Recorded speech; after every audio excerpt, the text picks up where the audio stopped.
বিসমিল্লাহির রহমানির রহিম। সুপ্রিয় শিক্ষার্থীরা, আশা করি তোমরা আল্লাহর অশেষ রহমতে ভালো আছো, সুস্থ আছো এবং বাসায় পড়াশোনা করছো। আজকে ইসলামের ইতিহাস ও সংস্কৃতি বিষয়ের দ্বিতীয় পত্রের ক্লাস নেবার জন্য আমি ফাহমিদা হোসাইন তোমাদের সাথে সংযুক্ত আছি। ক্লাসের ধারাবাহিকতা অনুযায়ী আজকে আমরা পড়ব দিল্লির সালতানাত যুগ এবং এই যুগের অন্যতম একজন শাসক কুতুবউদ্দিন আইবেককে। আমরা গত কয়েকটি ক্লাসে আমরা পড়েছি মোহাম্মদ বিন কাসিম, সুলতান মাহমুদ, লাস্ট পড়েছি মোহাম্মদ ঘুরি। মোহাম্মদ ঘুরি ভারতবর্ষে স্থায়ী শাসন প্রতিষ্ঠা করেন এবং তার প্রতিনিধি তিনি রেখে যান কাকে? এই কুতুবউদ্দিন আইবেককে। তাহলে আমরা এখন দেখব যে সালতানাত যুগ, এই সালতানাত যুগটা কি। আমরা যখন আমাদের সিলেবাস বলেছিলাম তখন আমরা দুইটা অধ্যায় নিয়ে আলোচনা করব বলেছিলাম, একটা হচ্ছে প্রাক সালতানাত যুগ আর একটা হচ্ছে সালতানাত যুগ। আমরা প্রাক সালতানাত যুগটা শেষ করেছি।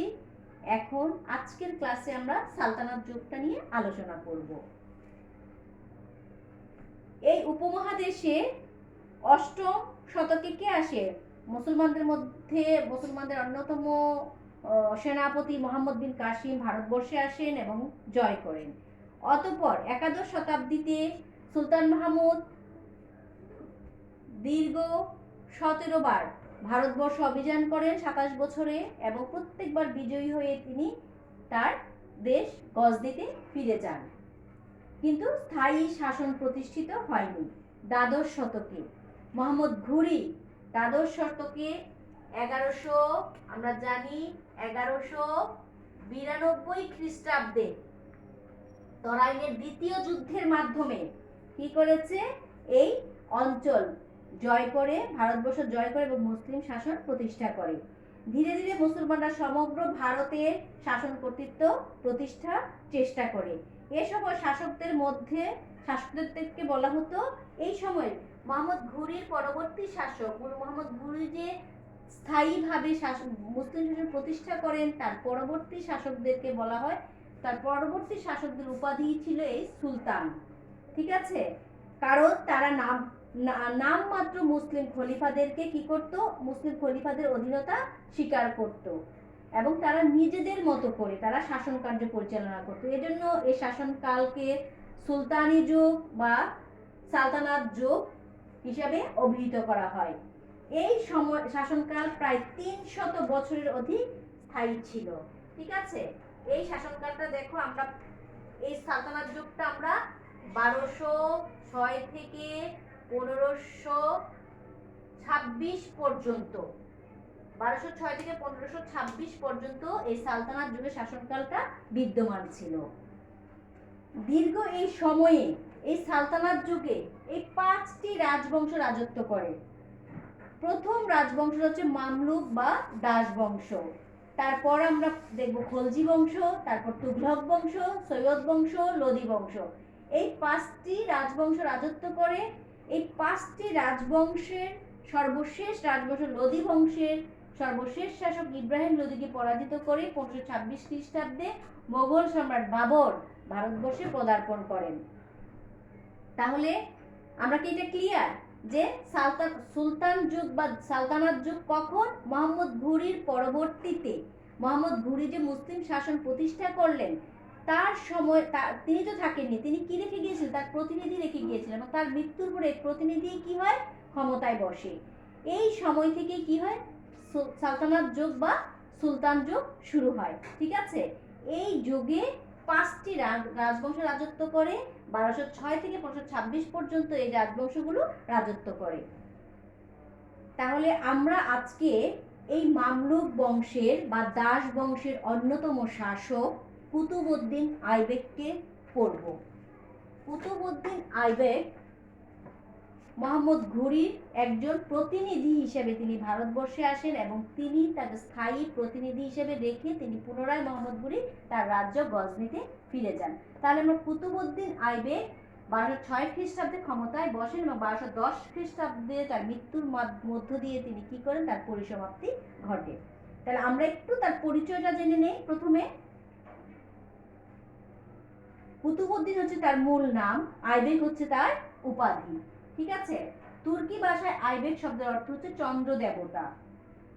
কুতুবউদ্দিন আইবেক ছিলেন জাতিতে তুর্কি ও তুর্কিস্তানের আইবেক পরিবারের সদস্য। প্রখ্যাত ঐতিহাসিক ফিরিস্তার মতে কুতুবউদ্দিনের বাম হাতের কনিষ্ঠ আঙ্গুলটি কাটা ছিল বলে তিনি আইবেক নামে পরিচিতি লাভ করেন। বাল্যকালে অপহরিত হয়ে তিনি কোনো এক কৃতদাস ব্যবসায়ী কর্তৃক পারস্যে, বর্তমান নাম হচ্ছে ইরান, পারস্যের নিশাপুর নামক স্থানে আসেন এবং নিশাপুরের বাজার থেকে কাজী ফখরুদ্দিন আব্দুল আজিজ কুফি তাকে সামান্য মূল্যে ক্রয় করে। সেই সাথে তিনি কাজী পরিবারে অবস্থান করেন। কাজী পরিবারে থাকা অবস্থায় তিনি ধর্মশাস্ত্র, সমরবিদ্যা সুশিক্ষিত হয়ে ওঠেন। কাজীর মৃত্যুর পর তার পুত্রগণ কুতুবউদ্দিন আইবেককে বণিকের নিকট বিক্রি করে। এ বণিক তাকে গজদিতে নিয়ে আসে। মোহাম্মদ ঘুরি গজদি হতে তাকে ক্রয় করেন এবং কুতুবউদ্দিন দেখতে সুস্থির ছিলেন না, কিন্তু বহু গুণের অধিকারী ছিলেন। মোহাম্মদ ঘুরি তাকে সৈনিক পদে নিয়োজিত করে এবং তার আনুগত্য, সাহসিকতা, কর্তব্যনিষ্ঠা প্রকৃতি গুণে মুগ্ধ হয়ে ঘুরি তাকে অশ্বশালার অধিপতি আমিরি আখুর পদে উন্নীত করে। ঘুরি তাকে কি অশ্বশালার অধিপতি, অশ্বশালার অধিপতিকে কি বলা হয়? আমির ই আখুর।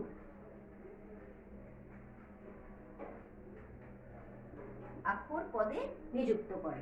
ঠিক আছে, এটা গেল তার পরিচয়। এখন এই 1206 খ্রিস্টাব্দের আগে 1192 খ্রিস্টাব্দে কুতুবউদ্দিন আইবেক কি করেছিলেন? ভারতে 1192 সাল থেকে তিনি ভারতবর্ষে অবস্থান করছিলেন। সেই সময় কি হিসেবে অবস্থান করছিলেন বলো? ঘুরির প্রতিনিধি হিসাবে। আমরা কিন্তু ওনার নামটা জেনেছি আগে। 1192 খ্রিস্টাব্দে মোহাম্মদ ঘুরি তরাইনের প্রান্তরে দ্বিতীয়বারের মতো পৃথ্বীরাজের সম্মিলিত বাহিনী মুখোমুখি হন। এ যুদ্ধে বিজয়ী হয়ে মোহাম্মদ ঘুরি ভারতীয় উপমহাদেশের ইতিহাসে মুসলিম শাসনের স্থায়ী ভিত্তি স্থাপন করেন। মোহাম্মদ ঘুরি ভারতীয় উপমহাদেশ শাসনের দায়িত্বভার কুতুবউদ্দিনের উপর ন্যস্ত করে নিজ দেশে প্রত্যাবর্তন করেন। 1192 খ্রিস্টাব্দ থেকে 1206 খ্রিস্টাব্দ পর্যন্ত অত্যন্ত দক্ষতার সাথে কুতুবউদ্দিন আইবেক রাজ্য শাসন পরিচালনা করে। তাহলে এই 1192 থেকে কত পর্যন্ত? 1206 পর্যন্ত তিনি কি ছিলেন? মোহাম্মদ ঘুরির প্রতিনিধি হিসেবে তিনি ভারতবর্ষ শাসন করেন। এই সময় তিনি কি কি কাজগুলো করেন দেখো। তিনি লাহোর হতে দিল্লিতে রাজধানী স্থানান্তর করেন। 1194 খ্রিস্টাব্দে তিনি তার মনিব মোহাম্মদ ঘুরির সাথে কনৌজ বিজয়ে গুরুত্বপূর্ণ ভূমিকা পালন করেন। 1197 খ্রিস্টাব্দে তিনি ভীমদেবকে পরাজিত করে গুজরাট অধিকার করেন। 1197 থেকে 98 খ্রিস্টাব্দের মধ্যে তিনি কনৌজ, কালিঞ্জর, বাদাউন, চাদুয়া অঞ্চল দখল করেন। এভাবে 1206 খ্রিস্টাব্দের মধ্যে কুতুবউদ্দিন আইবেক উত্তর ভারতে এক বিস্তীর্ণ অঞ্চল তুর্কি আধিপত্য তথা মুসলমানদের প্রাধান্য প্রতিষ্ঠা করতে সক্ষম হন। তাহলে 1192 খ্রিস্টাব্দ থেকে 1206 খ্রিস্টাব্দ পর্যন্ত তিনি ছিলেন মোহাম্মদ ঘুরির একজন প্রতিনিধি। এই প্রতিনিধি থাকা অবস্থায় তিনি কি কি করলেন বললাম। লাহোর থেকে রাজধানী দিল্লিতে নিয়ে আসেন এবং তার মনিবের সাথে তথা মোহাম্মদ ঘুরির সাথে তিনি বিভিন্ন অঞ্চলগুলোকে জয় করতে সক্ষম হন। একসময় দেখা যায় যে তিনি উত্তর ভারতের বেশিরভাগ অঞ্চল, বিস্তীর্ণ একটা অঞ্চল তার দখলে আনতে তিনি সক্ষম হন। এরপর তিনি স্বাধীন সুলতান হিসেবে দাস বংশ প্রতিষ্ঠা করেন। 1206 খ্রিস্টাব্দের মার্চ মাসে আততীয়র আঘাতে মোহাম্মদ ঘুরি নিহত হয়। মোহাম্মদ ঘুরির কোনো জীবিত পুত্র ছিল না। তার মৃত্যুতে ভ্রাতুষ্পুত্র মাহমুদ সিংহাসনে আরোহণ করেন। অপরদিকে কুতুবউদ্দিন আইবেক মোহাম্মদ ঘুরির মৃত্যুতে লাহোর গমন করেন এবং সেখানে 24 জুলাই 1206 খ্রিস্টাব্দে মালিক ও সিপাহ সালার হিসেবে কুতুবউদ্দিন আইবেকের রাজ্যাভিষেক হয়। কি হিসাবে? মালিক এবং সিপাহ সালার হিসাবে। 1208 সাল পর্যন্ত কুতুবউদ্দিন আইবেক এই উপাধিতেই সন্তুষ্ট ছিলেন।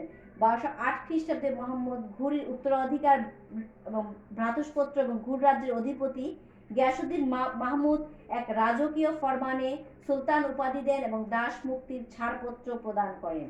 এরপর থেকে তিনি দিল্লির স্বাধীন সুলতানের মর্যাদা লাভ করেন। আচ্ছা, তোমাদের একটু আমি আগে বলে নিই যে আমি দাস বলতেছি, এটা আমার একটু বলে নিই তোমাদের। দাস বংশের প্রতিষ্ঠাতা হচ্ছেন কে? বা মামলুক শব্দের অর্থ হচ্ছে দাস, কুতুবউদ্দিন আইবেক। তাকে কেন তাহলে দাস বলা হচ্ছে বলো দেখি? কুতুবউদ্দিন আইবেকের পরিচয় আমরা দেখেছি, এবং এরপরে আমরা যখন এই দাস বংশের আরো 2-3 জন শাসকের গুলোকে পড়বো, তাদেরকেও আমরা দেবো কোনো না কোনো ভাবে, হয় পারিবারিক ভাবে বা কেউ তাদেরকে ষড়যন্ত্র করে তাদেরকে কি করেছিল, অথবা যুদ্ধের মাধ্যমে পরাজিত হয়ে তারা দাস হিসাবে কি হয়েছিল, এই রাজাদের অঞ্চলে এসেছিল। এই জন্য তাদের রাজবংশ, তারা কিন্তু কেউ জন্ম থেকেই দাস ছিল না, কোনো না কোনো ঘটনার পরিপ্রেক্ষিতে তারা দাস হয়েছিল, কৃতদাস হয়েছিল। ঠিক আছে? এই জন্য তাদের প্রতিষ্ঠিত কুতুবউদ্দিন আইবেকের প্রতিষ্ঠিত রাজবংশটা ইতিহাসে মামলুক বা দাস বংশ নামে পরিচিত। ক্লিয়ার? ঠিক আছে, তাহলে আমরা কি বললাম যে কুতুবউদ্দিন আইবেক কখন? মোহাম্মদ ঘুরির মৃত্যুর পর তিনি স্বাধীনভাবে রাজত্ব করছেন ঠিক, আর মোহাম্মদ ঘুরির সেই অঞ্চল গজনিতে তিনি তার ভাইয়ের ছেলে বা ভ্রাতুষ্পুত্র মাহমুদ ক্ষমতায়, গিয়াসউদ্দিন মাহমুদ ক্ষমতায় বসেন। আর কুতুবউদ্দিন আইবেক মালিক ও সিপাহ সালার হিসেবে কুতুবউদ্দিন আইবেক তার রাজ্যাভিষেক হয় এবং তিনি তার ভারতবর্ষের শাসনকার্য পরিচালনা করতে থাকেন। 1208 সালে এই নাসিরউদ্দিন মাহমুদ কুতুবউদ্দিন আইবেককে এক রাজকীয় ফরমানের মাধ্যমে দাস থেকে মুক্তি দান করেন এবং তিনি সুলতান উপাধি দেন। এর মাধ্যমে কুতুবউদ্দিন আইবেক কি হলো? দাস বংশের অন্যতম ব্যক্তি বা প্রতিষ্ঠাতা হিসাবে তিনি ক্ষমতায় বসলেন এবং ভারতবর্ষে তার স্বাধীন সুলতানদের শাসনকাল তিনি সূচনা করলেন। এরপরে তিনি কি করলেন? অত্যন্ত কৌশলী কুতুবউদ্দিন আইবেক তিনি বৈবাহিক সম্পর্ক স্থাপন করলেন। কুতুবউদ্দিন আইবেক তার রাজনৈতিক দূরদর্শিতা এবং প্রজ্ঞার কারণে বিশিষ্ট তুর্কিদের সাথে বৈবাহিক সম্পর্ক স্থাপন করেন। তিনি গজনির অধিপতি তাজউদ্দিনের সাথে তাজউদ্দিন ইলদুজের ভগ্নীকে বিবাহ করেন এবং নাসিরউদ্দিন কুবাচার সাথে নিজের বোন এবং ইলতুৎমিশের সাথে নিজের কন্যাকে বিয়ে দেন। তাহলে এই তাজউদ্দিনের বোনকে তিনি কি করলেন? বিয়ে করলেন। কে? কুতুবউদ্দিন আইবেক। আর আরো যে 2জন ব্যক্তি ছিল তাদের একজনের কাছে নিজের বোনকে বিয়ে দিলেন, আর একজনের কাছে নিজের কন্যাকে বিয়ে দিলেন। এইভাবে তিনি কি করলেন? পুরো যারা বিদ্রোহ করতে পারে তাদেরকে এইভাবে তিনি নিজের আত্মীয়তার বন্ধনে আবদ্ধ করলেন। কিন্তু আবদ্ধ করার পরেও, আত্মীয় হওয়া সত্ত্বেও তাজউদ্দিন কি করলো? দেখো, তাজউদ্দিন বিদ্রোহ ঘোষণা করলো। তাজউদ্দিন ইলদুজের সাথে কুতুবউদ্দিন আইবেকের আত্মীয়তার বন্ধন থাকা সত্ত্বেও উভয়ের মধ্যে রাজনৈতিক সম্পর্কে তিক্ততা সৃষ্টি হয়। কুতুবউদ্দিন আইবেকের ক্ষমতা ও রাজনৈতিক প্রতিপত্তি বৃদ্ধিতে তাজউদ্দিন শঙ্কিত হয়ে ওঠে। তাজউদ্দিন গজনিতে নিজ ক্ষমতা সুসংহত করে পাঞ্জাব দখলের প্রস্তুতি গ্রহণ করেন। এতে কুতুবউদ্দিন তাজউদ্দিনের বিরুদ্ধে সামরিক অভিযান পরিচালনা করেন এবং গজনি দখল করেন। গজনিতে কুতুবউদ্দিনের নিয়ন্ত্রণ ছিল মাত্র 40 দিন। পাল্টা আক্রমণে তাজউদ্দিন পুনরায় গজনি দখল করে কুতুবউদ্দিন গজনি ত্যাগ করে পাঞ্জাবে আসেন এবং এর নিরাপত্তা সুদৃঢ় করেন। গজনি দখল কর্মসূচি বাতিল করে কুতুবউদ্দিন সম্পূর্ণ ভারতীয় সুলতানে পরিণত হন।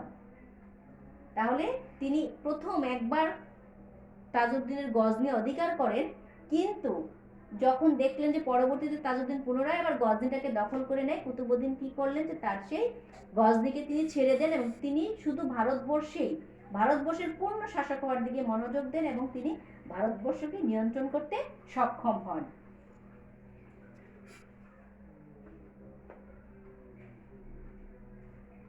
সেক্ষেত্রে দেখো এবার কুতুবউদ্দিন এই বিদ্রোহগুলো দমন করার পরে তিনি কি করলেন, তার যে রাজ্যটা সেই রাজ্যটাকে সুসংহত করলেন। প্রথমেই তিনি রাজ্যের প্রশাসন ব্যবস্থাকে তিনি সুসংহত করলেন, এজন্য তাকে বলা হয় দক্ষ প্রশাসক। মোহাম্মদ ঘুরির জীবনদশায় তার উপর অর্পিত ভারতের অধিকৃত অঞ্চলের প্রশাসনিক দায়িত্ব তিনি সুচারুরূপে সম্পন্ন করেন। আবার দিল্লি সিংহাসনের অধিকর্তা হিসেবেও তিনি তার প্রশাসনিক দক্ষতা অক্ষুণ্ণ রাখতে সক্ষম হন। তিনি সুলতানি সাম্রাজ্যের বিস্তার অপেক্ষা সাম্রাজ্যের নিরাপত্তা ও সংগঠনের দিকে বেশি দৃষ্টি দেন। বেশ কিছু বিদ্রোহ দমন করেন, বিশেষ করে তাজউদ্দিন ইলদুজের অগ্রাসন হতে দিল্লিকে রক্ষা করে তিনি দিল্লির সুলতানি ঐক্য ও সুসংহতি রক্ষা করেন। এভাবেই তিনি ভারতীয় উপমহাদেশের সর্বপ্রথম মুসলিম শাসনের গোড়াপত্তন করেন। তারপরে আমরা তাকে আরেকটা গুণাবলী তার মধ্যে বিদ্যমান দেখতে পাই, সেটা হচ্ছে রণকৌশলী। কুতুবউদ্দিন আইবেক সাধারণ সৈনিক হিসেবে কর্মজীবন শুরু করেন। কে করেছিল? মোহাম্মদ ঘুরি তাকে সাধারণ সৈনিক হিসেবে প্রথমে দায়িত্ব দেয়, পরে তাকে অশ্বশালার প্রধান বানান, তাই না? আমিরি আকুর পদে তাকে নিয়োগ দেন।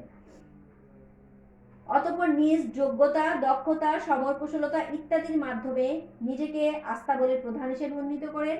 যুদ্ধের পারদর্শিতা দিয়ে তিনি মোহাম্মদ ঘুরির সুনজর লাভ করেন। আইবেক ছিলেন প্রধানত সামরিক নায়ক। তিনি সামরিক প্রজ্ঞা দ্বারা তাজউদ্দিনের বিদ্রোহ রাজপুতদের মোকাবেলা করতে সক্ষম হন।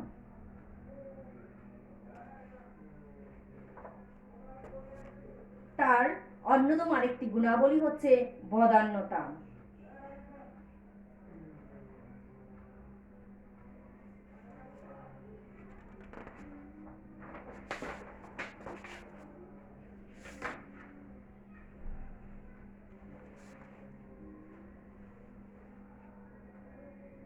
কুতুবউদ্দিন আইবেক তার শাসন আমলে ন্যায় বিচার প্রতিষ্ঠা করতে পেরেছিলেন। তিনি একজন দানশীল সুলতান হিসেবে সুনাম অর্জন করেন। তিনি লাখ বক্স বা লক্ষ মুদ্রা দানকারী হিসেবে পরিচিতি লাভ করেন। তার দরবার হতে কেউ খালি হাতে ফিরে আসতো না। তিনি ইসলাম ধর্মের একনিষ্ঠ ভক্ত হলেও উগ্র ছিলেন না। তাহলে আমরা কুতুবউদ্দিনের আরেকটি কি পরিচিতি পেলাম, তিনি কি বক্স? লাখ লাখ বক্স।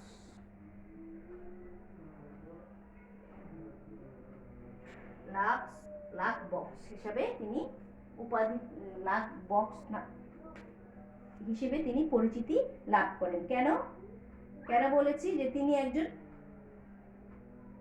ন্যায় বিচার প্রতিষ্ঠা করতে পেরেছিলেন। তিনি দানশীল সুলতান ছিলেন, দানশীল হিসেবে তার সুনাম ছিল। এই জন্য তিনি লাখ বক্স বা লক্ষ মুদ্রা দানকারী, লাখ বক্স বা লক্ষ মুদ্রা দানকারী হিসেবে পরিচিতি লাভ করেন। তারপরে আসি তার বিদ্যুৎসাহী শাসক। কুতুবউদ্দিন আইবেক একজন বিদ্যুৎসাহী শাসক ছিলেন। তিনি শিক্ষা ও সংস্কৃতিবান ব্যক্তিগণ তার রাজদরবারে সমাদর লাভ করত।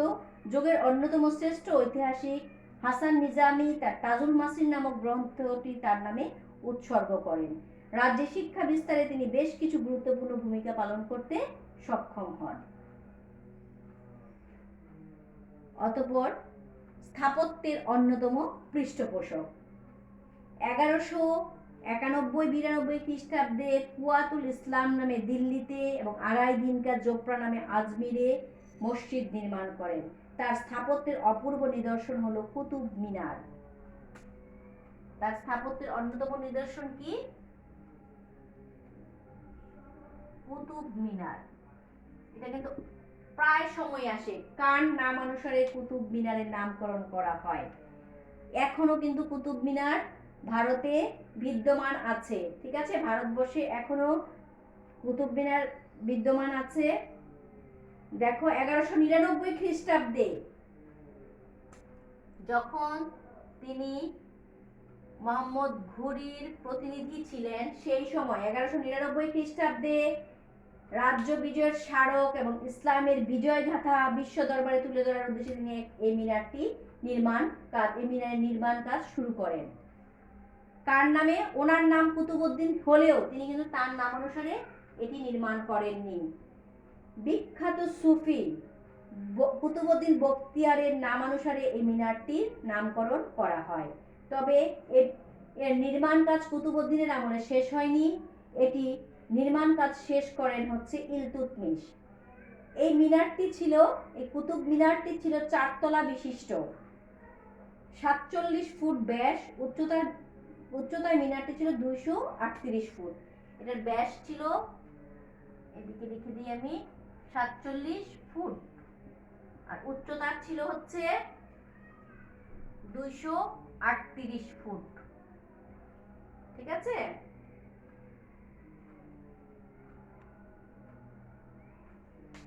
পবিত্র কোরআন শরীফের আয়াত মিনারটির গায়ে খোদিত হয়েছে। এর স্থাপত্যশৈলী এত মনোরম ও মুগ্ধকর যে দূর থেকে দেখলে একটি বাতিঘরের মতো মনে হয়, আবার কাছে দেখলে ঊর্ধ্ব আকাশে উঠে যাওয়া বাঁশির মতো মনে হয়। এর স্থাপত্য শিল্পে মুসলিম স্থাপত্যের স্বতন্ত্র ছাপ ফুটে উঠেছে। তাহলে কুতুবউদ্দিন আইবেককে আমরা, এই মিনারটি দিল্লিতে অবস্থিত, কখন তৈরি করেছিল? 1199 খ্রিস্টাব্দে। তাছাড়া মোহাম্মদ ঘুরির প্রতিনিধি থাকা অবস্থায় তিনি দিল্লিতে একটি মসজিদ নির্মাণ করেন যেটার নাম কুয়াতুল ইসলাম, এবং আজমিরে একটি মসজিদ স্থাপন করেন যেটার নাম হচ্ছে আড়াই দিনকা ঝোপড়া। তাহলে আমরা দেখতে পাই যে এরপর এই মহান ব্যক্তিটি কুতুবউদ্দিন 1210 খ্রিস্টাব্দে নভেম্বর মাসে লাহোরে পোলো খেলতে গিয়ে কুতুবউদ্দিন আইবেক হঠাৎ ঘোড়ার পিঠুতে পড়ে যান। এর ফলে তিনি প্রচণ্ড আঘাত পান এবং মৃত্যুবরণ করেন। লাহোরে তাকে সমাধিস্থ বা লাহোরে তাকে দাফন করা হয়। এই যে আমরা পড়লাম পুরো কুতুবউদ্দিন আইবেকটা, তার আগে আমরা কি বললাম? কুতুবউদ্দিন আইবেক কোন বংশের সুলতান ছিল? মামলুক বা দাস বংশের। কেন মামলুক বা দাস বংশ? কুতুবউদ্দিন আইবেকের প্রতিষ্ঠিত রাজবংশ কেন মামলুক বা দাস বংশ বলা হয় সেটা আমি বলেছি। তারপর সেটা আরেকবার বলি। কুতুবউদ্দিন আইবেক কি ছিলেন? মোহাম্মদ ঘুরির একজন দাস ছিলেন। এই জন্য, এছাড়া তিনি ছাড়াও তার রাজবংশে আরো যে কয়েকজন শাসক এসেছে, আরো যে 2জন শাসক আছে, তারাও এক সময় তারাও দাস ছিল, কৃতদাস ছিল। হয়তো পারিবারিক কারণে, কেউ কেউ যুদ্ধবন্দী অবস্থায় এই রাজ্যে আসার কারণে, আবার কেউ কেউ কোনো ষড়যন্ত্রের কারণে দাস হিসেবে বিকৃত হয়। এই জন্য তার প্রবর্তিত রাজবংশ দাসবংশ হিসেবে পরিচিত লাভ করে। যদিও এই নামকরণের পক্ষে বা বিপক্ষে ঐতিহাসিকদের বিভিন্ন মত আমরা দেখতে পাই। অনেক ঐতিহাসিকরা এটাকে অযৌক্তিক বলে মনে করেন, কিন্তু কুতুবউদ্দিন আইবেক, ইলতুৎমিশ, গিয়াসউদ্দিন বলবন সরাসরি কৃতদাস ছিলেন। তারা যখন ক্ষমতায় আরোহণ করেন তখন তারা দাস বা মামলুক ছিলেন না। তারা কি করেছেন? রাজকীয় ফরমান দ্বারা তারা দাস মুক্তি লাভ করেছেন। তারা কিন্তু দাস থেকেই তারা কিন্তু দিল্লির সুলতান হননি। এই জন্য অনেক ঐতিহাসিক এটা মানতে নারাজ, যেটা দাস বংশ আসলে দাস বংশ কিনা। কিন্তু দেখা যায় যে ওনারা কোনো না কোনো সময় দাস ছিলেন, এই জন্য ওনাদেরকে কি বলা হচ্ছিল? ওনাদের রাজবংশকে দাস বংশ হিসেবে অভিহিত করা হয়। ঠিক আছে? যাই হোক, আমরা কুতুবউদ্দিন আইবেকের পরিচয়ও জানতে পেরেছি। কুতুবউদ্দিন হচ্ছে তার আসল নাম, আর আইবেক হচ্ছে তার উপাধি। আইবেক শব্দের অর্থ হচ্ছে চন্দ্র দেবতা। তিনি প্রথমে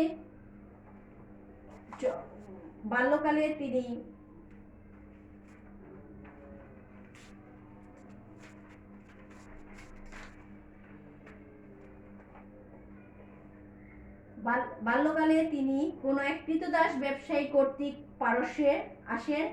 পারস্যের বাজার থেকে কাজী ফখরুদ্দিন তাকে সামান্য মূল্যে ক্রয় করে এবং এই কাজী পরিবারে তিনি বেড়ে ওঠেন, এবং কাজী পরিবার থেকে তিনি কি করেন? ধর্মশাস্ত্র, সমরবিদ্যা সম্পর্কে জ্ঞান লাভ করেন। কাজীর মৃত্যুর পর কুতুবউদ্দিনকে তার ছেলেরা বণিকের নিকট বিক্রি করে দেয়। অতঃপর এই বণিকের মাধ্যমে তিনি গজনীতে আসে এবং মোহাম্মদ ঘুরি তাকে ক্রয় করে নেয়। মোহাম্মদ ঘুরি তার গুণে মুগ্ধ হয়ে তাকে তার সাহসিকতা, কর্তব্য নিষ্ঠায় মুক্ত প্রথমে সেনাবাহিনীর পদে তাকে নিয়োগদান করেন, পরে সেনাবাহিনী থেকে তাকে অশ্বশালার প্রধান হিসেবে আমিরি আকুর পদে তাকে নিযুক্ত করেন।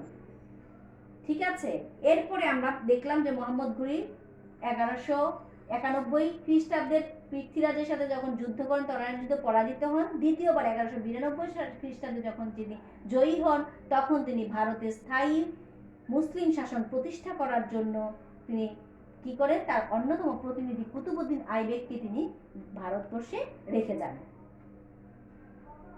এবং এই ভারতবর্ষে রেখে যান এবং তিনি 1192 থেকে 1206 খ্রিস্টাব্দ পর্যন্ত তিনি লাহোর থেকে দিল্লিতে রাজধানী স্থানান্তর করেন এবং তার মনিবের সাথে তিনি বিভিন্ন অঞ্চল জয় করতে সক্ষম হন এবং উত্তর ভারতের একটি বিশাল বিস্তীর্ণ অঞ্চল তার নিজের দখলে আনতে সক্ষম হন।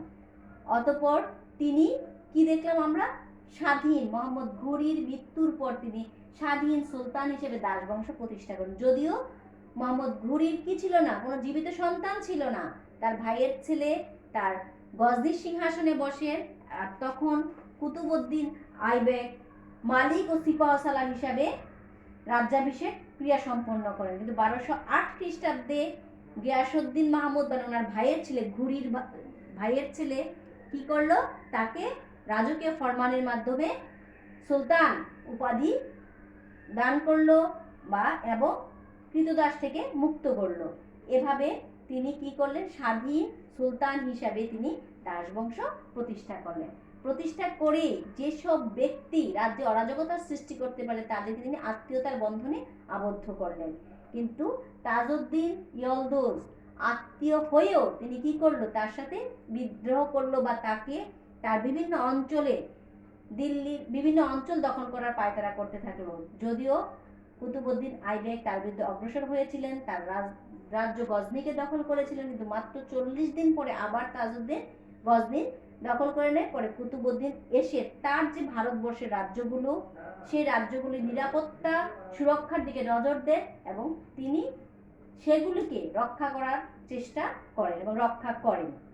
ঠিক আছে, অতঃপর তিনি একজন দক্ষ প্রশাসক, রণকৌশলী, বদান্যতার জন্য তাকে কি করা হয়, লাখ বক্স উপাধি দেওয়া হয় বা তিনি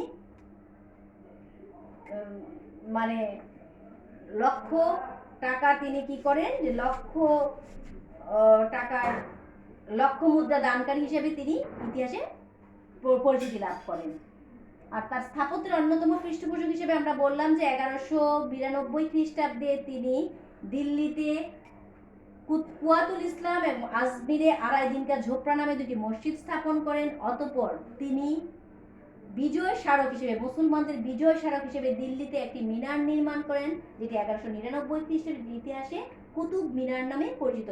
তিনি বিখ্যাত সুফি কুতুবউদ্দিন বখতিয়ারের নামানুসারে এই মিনারটি নির্মাণ করেন। যদিও এই মিনারটি কার্যক্রম তিনি শেষ করে যেতে পারেননি, তারপরে পরবর্তী শাসক তার মেয়ের জামাই ইলতুৎমিশ এসে এই মিনারের কার্যক্রম সম্পন্ন করেন। এই মিনারটির ব্যাস ছিল 47 ফুট এবং উচ্চতা ছিল 238 ফুট।